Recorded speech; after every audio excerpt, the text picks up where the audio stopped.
So basically, I think that this is basically like, basically. So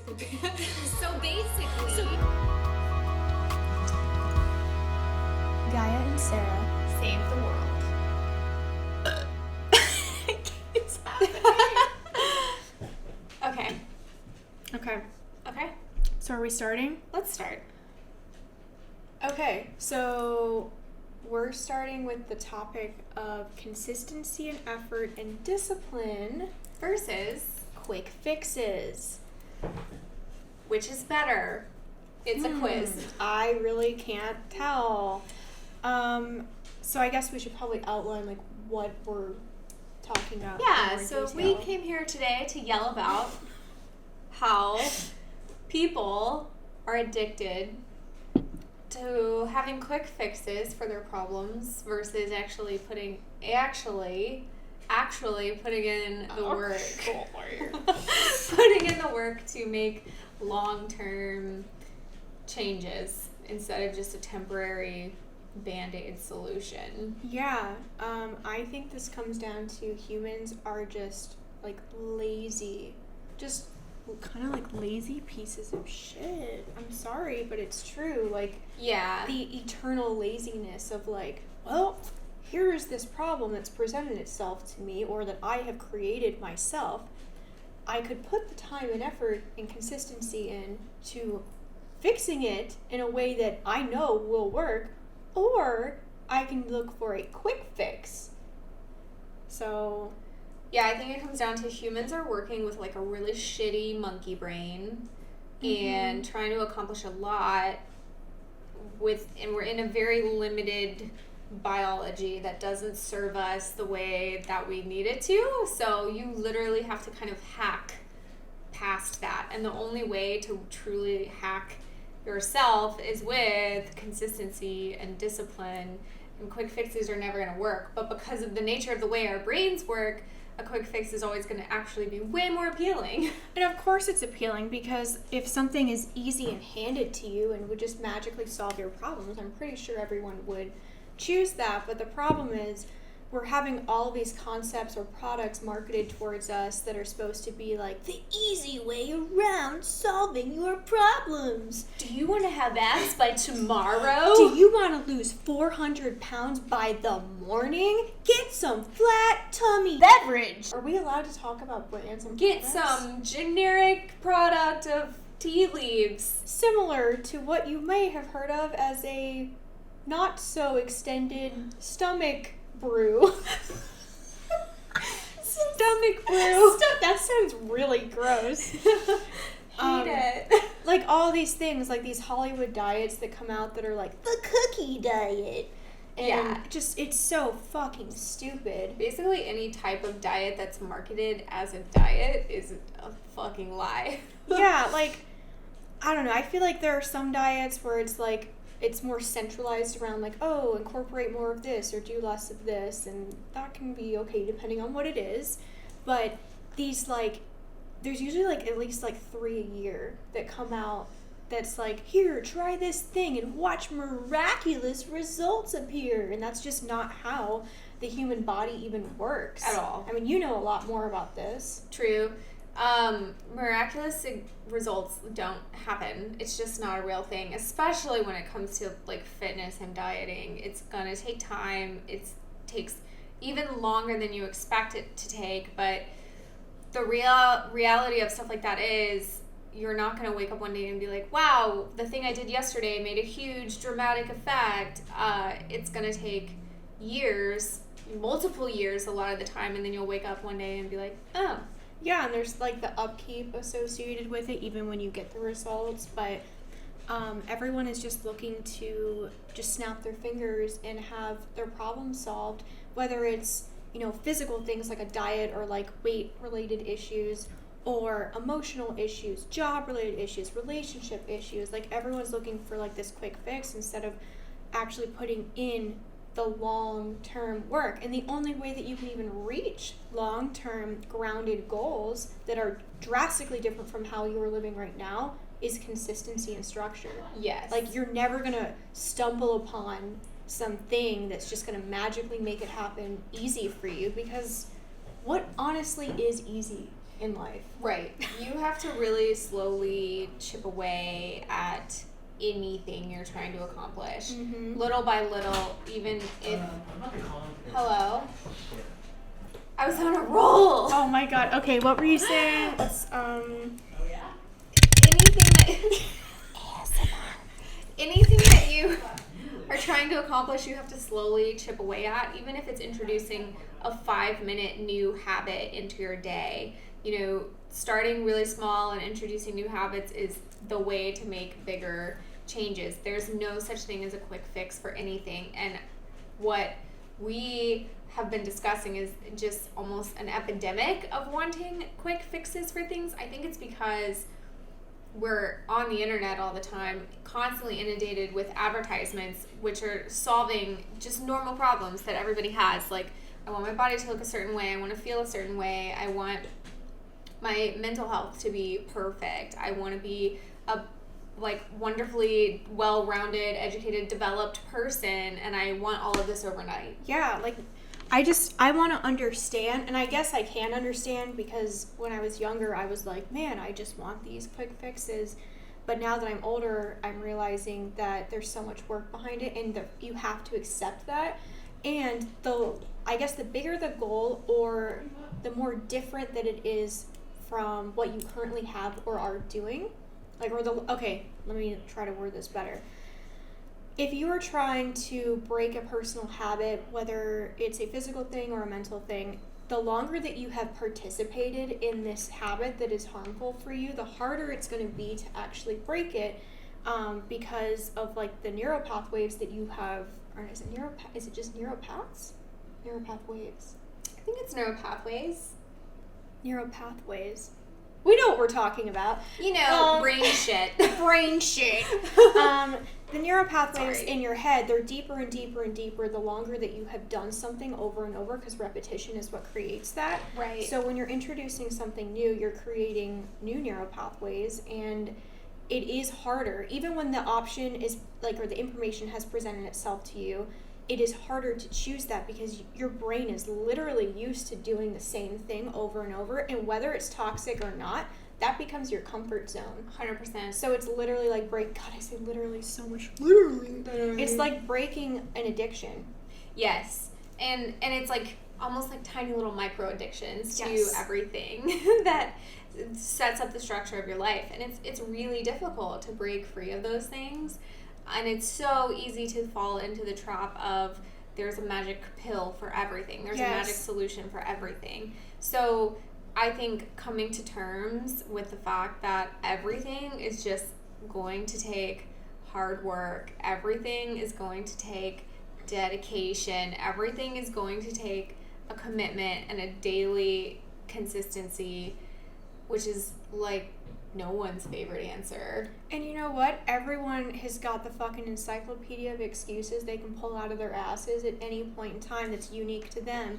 Oh, well, I can't start today, or it's really hard for me to, or like all of these things. Everyone has their unique set of excuses that they access immediately, but what that really is it really is just an excuse. You're just enabling yourself to stay the same. Yeah, it's so funny to me how people can identify like toxic habits and still fall back in excuses. Right. The excuses still exist for people that are actually successful. Yeah. But they can fall back on that, but they're choosing not to.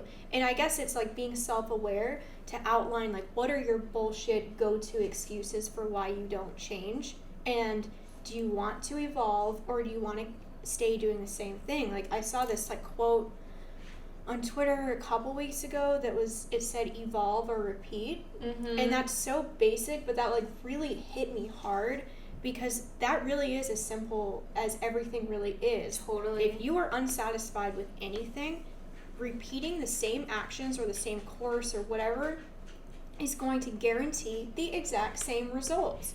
You have to evolve and try new things to break whatever type of path or mindset or whatever you're on.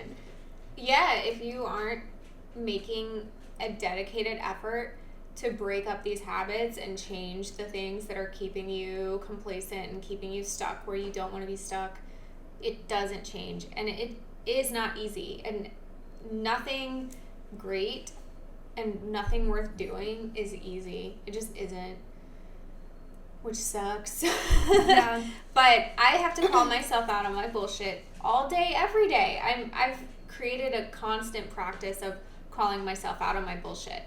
You know, I would love to sleep in every day. I would love to make excuses for why X, Y, and Z things aren't going exactly how I planned for them to, but I don't make things move forward by falling back on excuses. So I've broken the habit of doing that. I've become very good at recognizing when I am giving an excuse and saying, oh, shit, I'm just giving another excuse again. And then acknowledging it and not beating myself up for it, and instead just eyes ahead, move forward.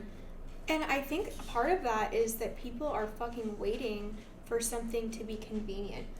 Yeah. And that is like one of the most like backwards ways of thinking, because I'm just going to say, like, unless you have some magical blessed life, which most people don't have, incorporating any kind of change or development or evolving, whatever you want to call it, is never, ever, ever, ever going to be convenient for you. But if you stick to it, it's going to give you the results that you're after. You just have to get over the obsession of, well, I'm busy, or it's not a convenient time. Because what are these? They're excuses, and they're the excuses that you can loop through this year, next year, the next year. The next thing you know, 5 to 10 years have gone by, right? And you're not doing anything different. You're just bitching about it, right? Like, we every single day can choose to be a giant collection of excuses, or be a type of person who overcomes excuses and grows from it. Yeah. And stepping beyond your excuses and stepping outside of your comfort zone is how you can grow as a person. I think that, like, I was watching a YouTube video recently on a channel called ASAP Science that I really like, and they cited a bunch of studies, which I should have looked up, but I didn't. They talked about how putting your goals out there at the first of the year, you get instant gratification just from telling people, hey, here's my goals. I'm going to lose 20 pounds. I'm going to start eating better. I'm going to do this, this, and this. I've been a person who does that a lot in the past. Like, I'm going to be on this meal plan, and I'm going to achieve whatever it is I'm trying to achieve with my body at that time, because I'm in the fitness industry and I have body goals a lot of the time. But that's something that I would fall into that trap where I'm announcing a big goal, and then if I fall off of it, I don't really have any kind of like negative effects from falling off a goal, because everybody already told me how great I am just for having the goal in the first place. And so I guess there's studies that have been done that show that just announcing your goals gives you the same gratification from people's response as if you didn't announce them but then achieved the goals. You would get that gratification later. So being patient and maybe not putting all of your goals out there all of the time. It doesn't have to be fucking public. That's like the fucking...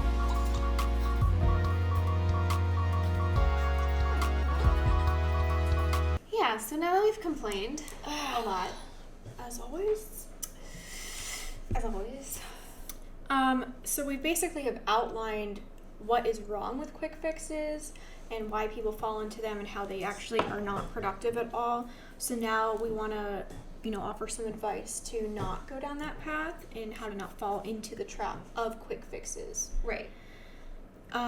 So all of our advice is always anecdotal advice from non-professionals, but this is stuff that has worked for us. We're not professionals, but we have talked to professionals Might as well who be have professional. basically told us these things, so it's like a third party maybe? I don't know. Yeah. So it's really important to know the why behind anything you are doing. So if you haven't taken time out of your life to just sit down and write out what your values are, get to know yourself better, understand what's really important to you, then I would say that is definitely step one, is just literally sit down, whether it's with a notebook or, on the computer, and just write down a bunch of things that are important to you. It can be stream of consciousness. And then from that list, you can go and refine it, and you will learn through that process what is the most important to you. And you may have some things that already stand out that okay, this is a huge thing. This is super important to me. But there's probably other things that you just don't know about yet.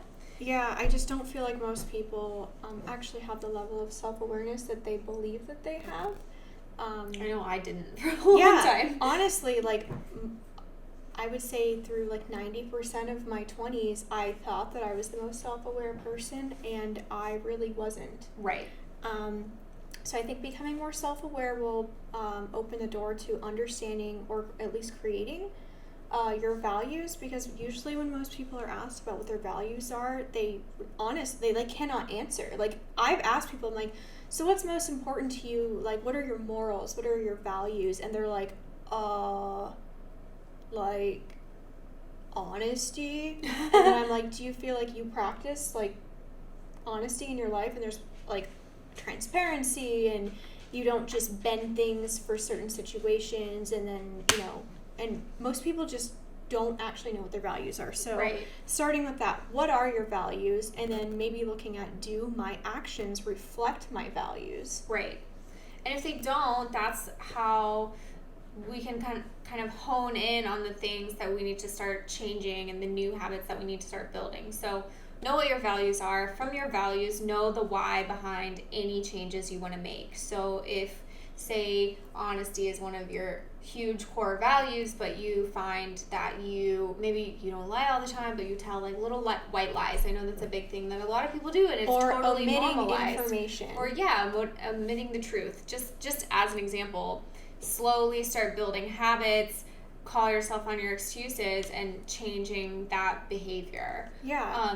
Or if you have a weight loss goal, or just a diet goal in general, or a fitness goal like getting in the gym, then know why that's important to you. So not just why you want to lose weight, but what losing weight will do for your life, how losing weight will impact you, how it will impact your relationships, how it will impact the way that you feel, your quality of life. Exactly. So you don't want to connect the reason you want to accomplish anything to superficial things that you've seen online.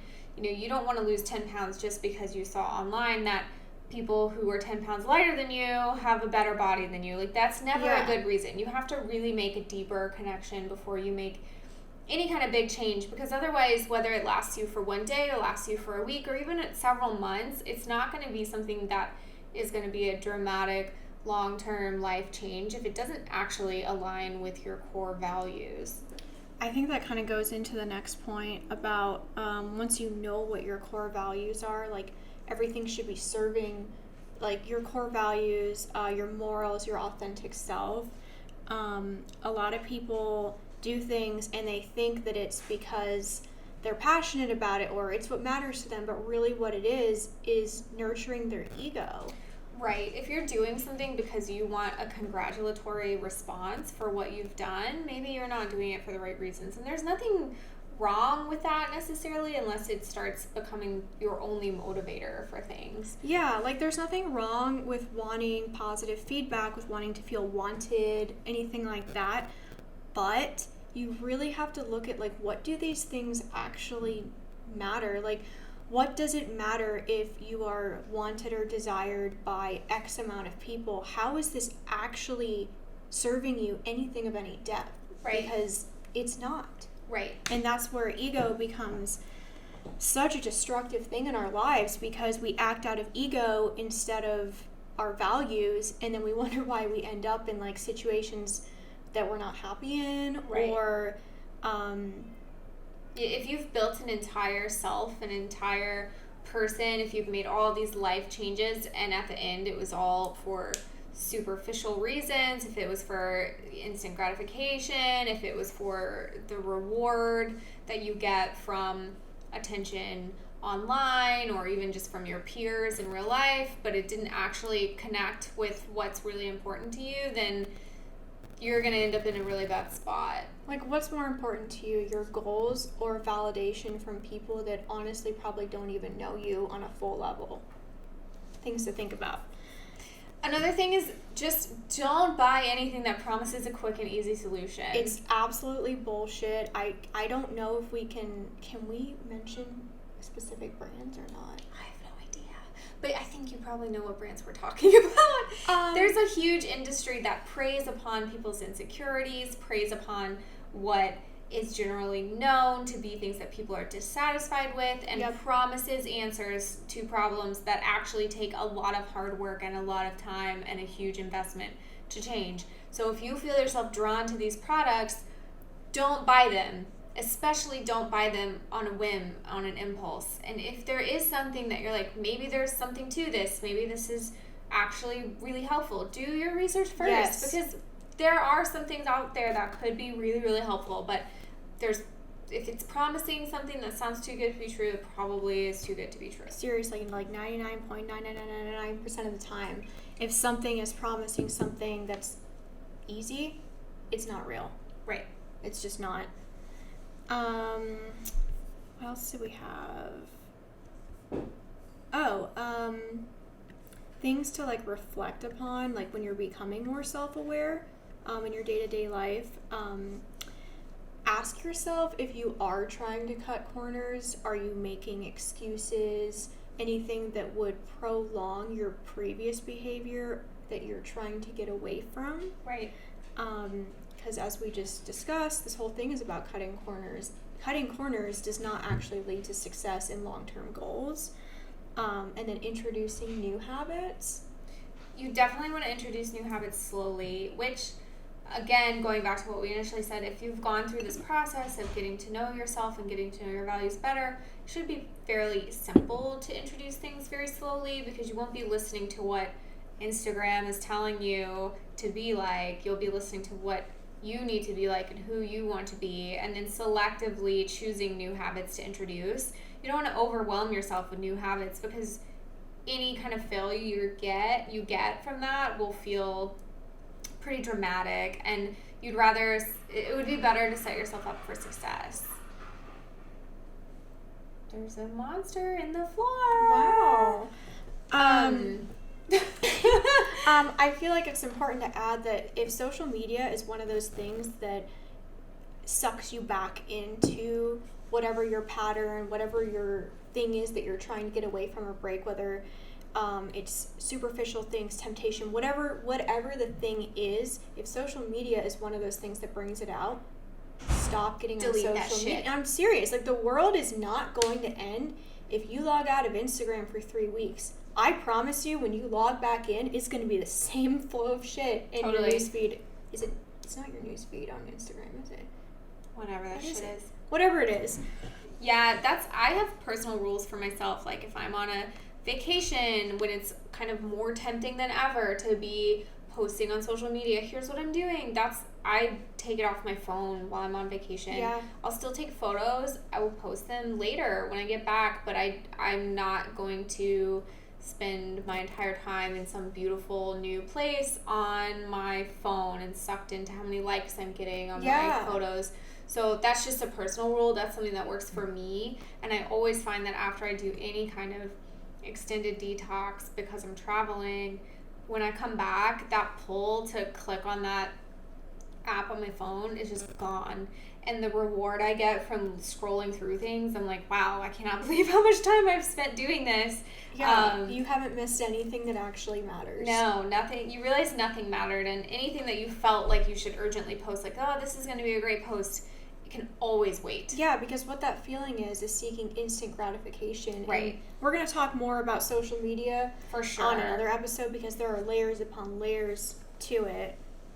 But yeah, if social media is one of those things that pulls you back into bad habits, I say just fucking cut it all together until you get to a better place. Totally. I definitely think social media and the internet in general is telling you a story about how you should be and what you should look like and what you should care about.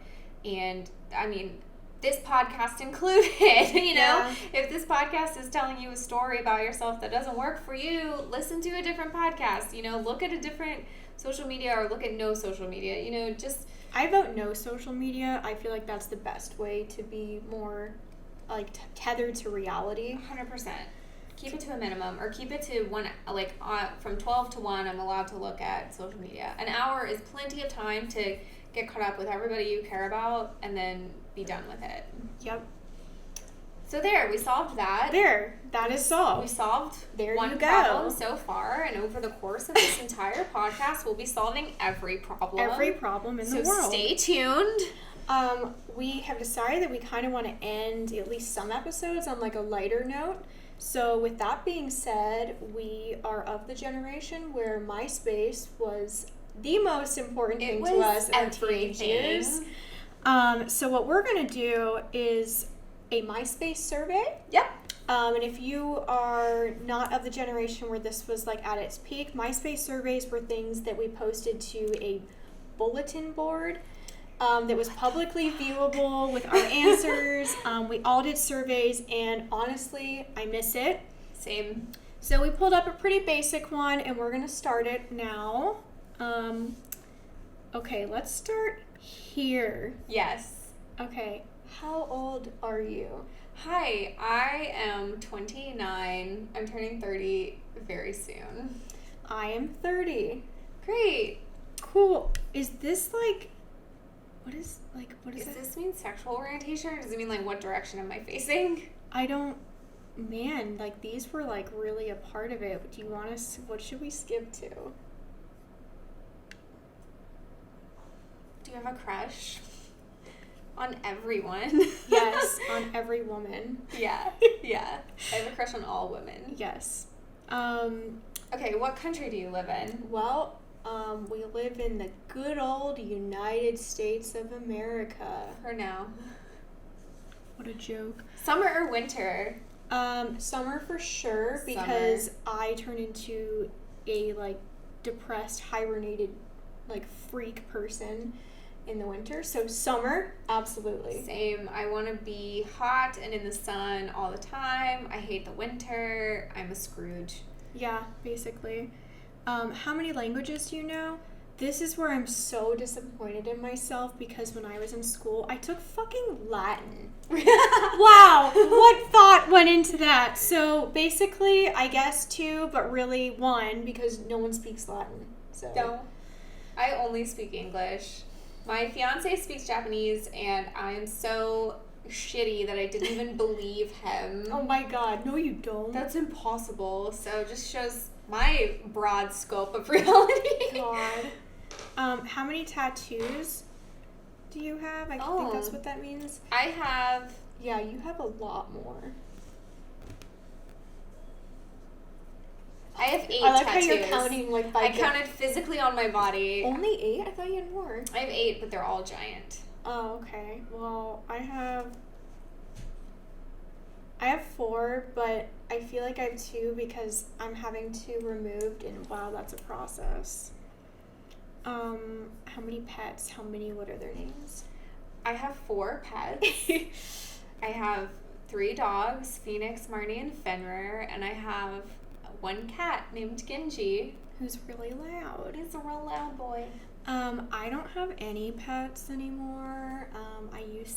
I've had cats my whole life, but I currently don't have any, and when I'm solidly in one place and not traveling so much, I'm gonna have fucking cats again, and it's gonna be the best. She's gonna have 7 cats. I'm going to make my cat my life because I miss them more than anything. Yeah. Ever been to another country? Yes. Yes. Yeah. Wait, it says, ever been to another country, do you want to? Yes, I want to go to more countries. I've been to quite a few other countries. Most recently, I went to Japan. I have actually been to quite a few countries on tour, but I don't feel like I got to spend a lot of time in them because it was like 1, maybe 2 days if there was an off day. But I guess I have been lucky to see a lot of really great places. Favorite school subject? This is so like catered to like, we're in high school, but we're not. My favorite subject in college was environmental science. Oh, that's sick. I really liked psychology. Yeah. Shocking, because all I read is like Shocking! articles on This psychology just today. Favorite beverage? Guinness, if it's alcoholic, for sure. That's like the only thing I drink that's I really alcoholic. only drink water, though. This is my second Guinness of 2019. This is my second and it's Guinness. February 16th. Yep. So yeah, Guinness as my alcoholic beverage. I am unfortunately very addicted to Starbucks. I like the nitro cold brew, and I really like, what the fuck is that stuff called? Like, bubble tea that has, like, the boba Oh, in yeah, it. boba's so good. Yeah, I'm definitely into that. Favorite food? All vegan food. I'll literally eat anything. Pretty much. I think my favorite food, at the end of the day, is really boring. I really like vegetables. I really like peas. You're so pure. I know. I really like pickles. Anything pickled is one of my favorite foods. And like sauerkraut and kimchi, like fermented foods are really good. Super yummy. I also like to pick an indulgent food. I really like chicken tenders, like Gardein. yeah, like Hell any yeah. kind of like 5-year-old food, like little kid food. I like. I really like tacos, especially being in LA, like Vegetinos. I don't know if it's Vegetinos or Vegetinos. I'm pretty sure it's Vegetinos. They have the best tacos of my entire fucking life. Fucking Nacho Daddy in Las Vegas. Woo! murdered Yes, me. It's I so love good. Nacho Daddy. So I guess tacos, and honestly, like, I really like all the different kinds of vegan burgers. And I wasn't even a burger person before, but Yeah. now I'm like, yep, I'll have 4 this week. Yeah. Do you prefer books, movies, or video games? I would say I consume books more than anything else. I read about a book a month, if not more, and that's all. I only do audiobooks now. Yeah. And I travel a lot for my job. So tons and tons of books. I love video games and will always passionately love video games, but I don't really prioritize them anymore. And I barely watch movies anymore. See, I feel like I watch series more, but I also read a lot more books than I used to. Yeah. And video games would be last. Like, it's not that I don't like them. It's that I don't really know what happened, but they fell out of my life. But when I did play, it was Final Fantasy, basically games like that. I played those so much. Blogs. How many blogs? I don't really know. I guess I follow Mark Manson. I follow Mark Manson. I follow The Minimalists. A couple other vegan minimalism themed blogs. I was really, really into blogs in like 2012 Yeah. and 2011. I want to get feel back like into it, though. I really don't read a lot unless it's in an audio format, which is one reason I like Mark Manson's blog, because Yes, you can listen do to it in it. the car. How many followers? That's fucking dumb. Next. Thank you. Next. Have you ever been in a physical fight? Oh, that's a whole episode. Yeah, let's save that for getting real dark. Yeah. What do you want to do when you're older? You know what? I have a very simple answer to this. I literally just want to feel content and secure and not overly anxious. So it's super vague, but that's what I want. I have lived the past 10 years of like the most unbelievable like movie life ever. I just want to be chill. That's all I want. I feel like I can relate to that. I definitely want to feel more at ease and less anxious. That's very important to me. Please. But I also have a pretty high stress position in my career, and I still want to keep going on up. Yeah. I really am interested in business, potentially continuing on the path towards fully owning my own like physical, for real world, non-internet business. Yes. So that is a goal for me, but also just like being happy with my dogs. Okay. So we just deleted stuff for no reason. Wow. Okay. Oh. Oh, favorite fictional character. Let's write 2 novels. Yeah, here. Stay tuned for the next 10 hours of debating. Oh, God. I'm sorry. I'm fucking sorry. But it's Damon Salvatore. And it always will be. Like, bury me in Mystic Falls. That's such a hard question for me. I mean, there's a ton. I don't know. Maybe Hermione Granger. It's a good answer. I really love Emma Watson as a person, and I really love Hermione just as an intelligent and beautiful, badass, strong woman character. That's an easy one. I think I could pull a lot of others out, but we'll just go with Hermione. Okay. Have you ever broken a bone or had surgery? Just on my mouth. I've had my wisdom teeth out. That's it? Yeah. Okay, so I had laparoscopic surgery for endometriosis, and I had masses removed from my throat. Ooh. And my wisdom teeth. I hope I never want surgery. I can't go to the doctor without crying. Like, I have terrible anxiety about it. It's fucking awful. The worst. Favorite genre of music? All of them. That's really hard because that's so mood dependent. Yeah. Lately, my favorite genre of music is Gesaffelstein. Oh my god, perfect. It's all I listen to. I feel like I'm just gonna have to say it's rap metal because it's the best of both worlds, and there's honestly not enough in that genre. Like, that was severely underdeveloped. Please, musicians listening, more rap metal now. Favorite song of all time? See, that's so hard. Like, how can it just depends. Yeah. Ask me, like, depending on the hour of the day, yes, it changes. So I guess what would it be currently? My current favorite song is OPR by Gesaffelstein. Okay. Cannot stop listening to it on repeat all the time. I guess my favorite one right now, man, it's always the same fucking four. Just, it's The Weeknd, Tears in the Rain, because I love sad songs, and that's a really amazing song. It's good. It's really good. And that's the end of the MySpace survey. We did the survey on MySpace, but not on MySpace. ASMR. Okay, that's episode 1. Hope you enjoyed it. I guess right now we're hosting our episodes where they're going to be free, but we're going to have a PayPal donation button where if you want to donate any dollar amount, that's great because these are quite time consuming. But don't feel pressured to if you don't want to, but if you do, we appreciate it. Yeah. And we will be back with another episode. Like we said, we have about 40,000, actually just 4 pages of topics. Yeah. Kind of ready to go. But we definitely appreciate any feedback, but you have to deliver it psychically because we have comments turned off on our YouTube. Yes. Thanks.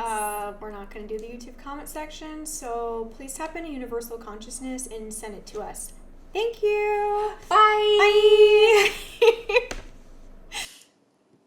Okay. We gotta stop the video. Oh, yeah.